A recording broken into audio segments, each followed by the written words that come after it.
guys, it's Mark Zicree, Mr. Sci-Fi, also Mark Zicree of Space Command. And my God, there's so many things in the works right now. We are, I can't tell you how much is going on. We're planning the great red carpet premiere at the Chinese Theater, the first 2 hours of Space Command on July 21st. We're getting ready to shoot on the alien ship, which we call the Haunted House. All sorts of stuff is going on. The comic book, on and on. But that is not what I'm here to talk about right now. I will talk about that soon. If you're interested in getting tickets, we'll talk about that soon too.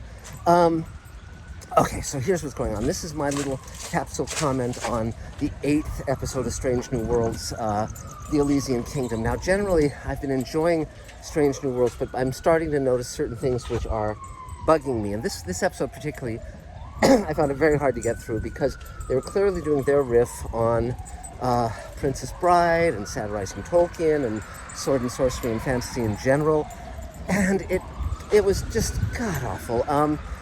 The ending had some value, but if you compare it with an episode like The Naked Time in the original Star Trek, that has people going crazy, but in reference to their characters, it illuminates who they are as people.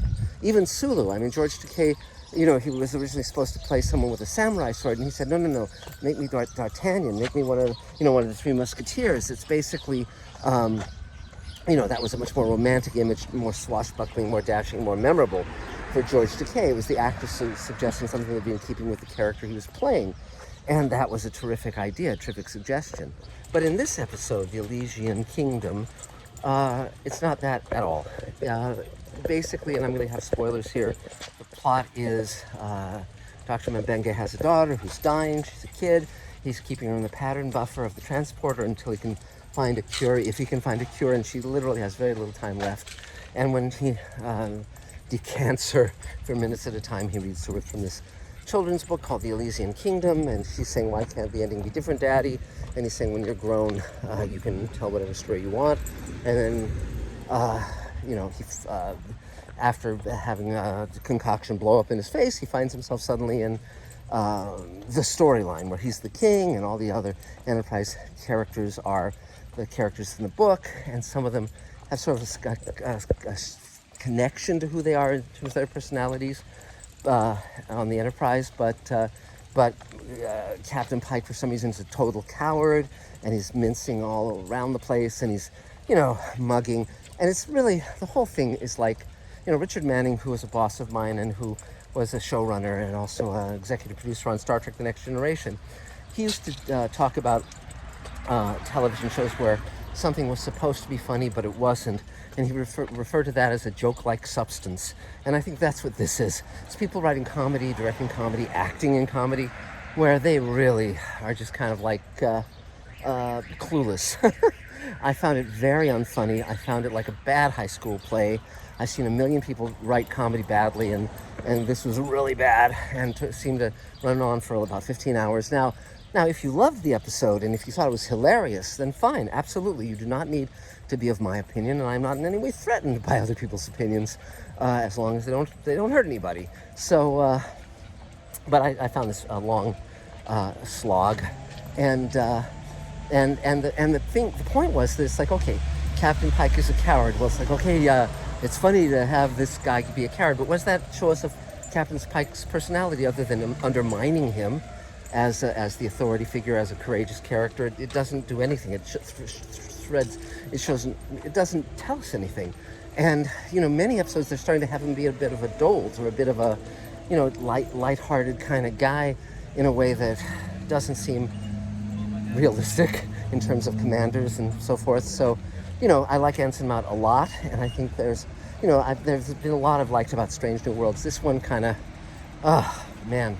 But the ending had some possibility too, because I kept saying, well, hopefully they're not just going to have this be magic. How are they going to justify this? And at the end, it's like, well, there's a nebula, and it's sentient, and it sensed the girl in the transporter buffer and pulled her out and cured her, and they've been playing by having these characters, subsume our guys.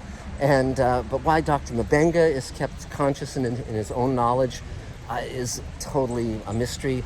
The Telosian, not the Telosian, the whatever those aliens with antennae are called, he's Hammer. He because he's telepathic, he doesn't get he doesn't become a character where he loses his identity. But it's just as wacky. It's like you'd think that characters like Spock, with his telepathic abilities and strong will, and certainly Pike with his ship being taken over by an alien's consciousness, they would be fighting like hell to not let this happen, and yet there's none of that. They're just completely just these fantasy characters, and they're trying for it to be a romp, but Trouble with Tribbles stayed true to who the characters were, and it was really funny and really fun. For me, this is a groaner, but also the ending, is like, okay, the daughter, if she is cured, but she'll only be cured if she's with the nebula, and so M'Benga leaves her behind with the nebula, but then, and that would normally be where you would end this episode, if you're going to end an episode on a bittersweet note that could leave an opening for other episodes, because it's sort of like she goes away as a kid, he has to let go of her to save her, and then, later in the season or later in the series, you can find out what happened to her and have them be reunited, which would be a really great opportunity. But no, here she disappears as a child and then materializes as an adult and says, "Hey, Daddy, what was only a moment here is years with the nebula." Sort of a riff on a gag that we played in World Enough in Time, the George Takei Star Trek episode. I think we did it better. But and she says, "We've had all sorts of adventures, and I named the nebula after my dear departed mom, and I want you to go on and have your life and be happy."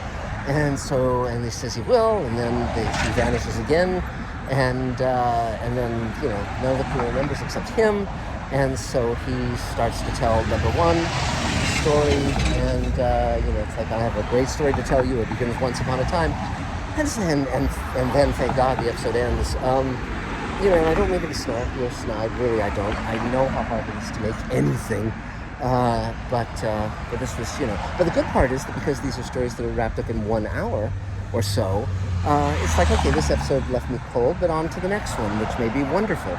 So that's this great strength of episodic television. So, we shall see what we shall see.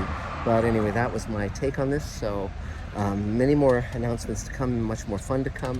We're now offering the second slate of Space Command shares at $7,500 because we've sold out the entire first share, which covers my Producers Net royalties for Producers Net profits for episodes 1 through 4. Now we are opening up for my Producers Net profits for episodes 5 through 8 of Space Command in the first season. So if you're interested in that, again, it's a limited number, and if you want to find out about that and possibly buy shares, contact me at markzickery@gmail.com, Mark with a C, markzickery@gmail.com, and I will be happy to answer all your questions. And we'll talk again really soon. Thanks for everything, and it's wonderful to share this world of science fiction with you.